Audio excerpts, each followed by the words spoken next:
Nous restons dans le domaine de la diplomatie. Nous allons tenter de joindre le ministre des Affaires étrangères, Alain-Claude Bilebindié, qui se trouve actuellement à New York dans le cadre du sommet Climat Action.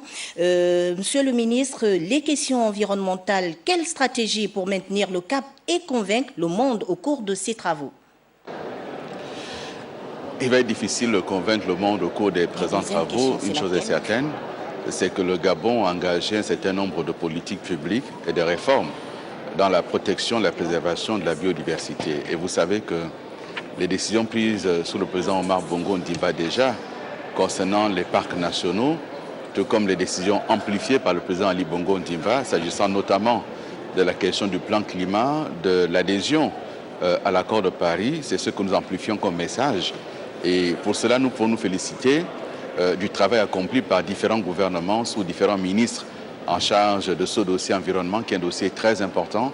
Et le résultat est là aujourd'hui, la reconnaissance internationale avec cet accompagnement de la Norvège pour saluer les efforts du Gabon dans la lutte contre les réchauffements à travers notamment la nature par la forêt. Monsieur le ministre, est-ce que vous pouvez revenir sur la politique gouvernementale du Gabon en matière de climat? Il s'agit là d'une question importante dans la mesure où, depuis plusieurs années, le gouvernement a engagé d'importantes réformes. Il a adopté un plan en ce qui concerne le climat, le plan climat.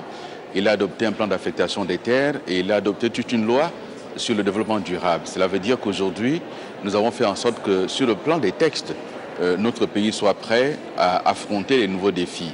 Mais ça veut dire aussi que nous nous donnons les moyens institutionnels pour que ces politiques publiques trouvent leur plein effet tout en favorisant le développement économique et social de notre pays.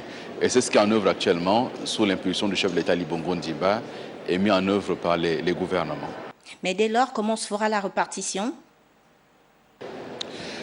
La question de l'environnement est aujourd'hui au cœur de tous les travaux qui se font de par le monde et de toutes les grandes réunions. Mais il est vrai que c'est une question qui est relativement complexe dans la mesure où elle doit amener à de nouveaux comportements, et y compris dans la production industrielle, autrement dit, dans le développement des nations. Et un certain nombre de pays résistent. Et c'est cela qui, aujourd'hui, nous occupe le plus et nous préoccupe. Et c'est en ça que, en pensant naturellement au président Chirac et à sa célèbre phrase « Notre maison brûle et le monde regarde ailleurs », ça veut dire aujourd'hui qu'en réalité, les pays du Nord doivent faire encore plus d'efforts, même si ceux du Sud le font déjà.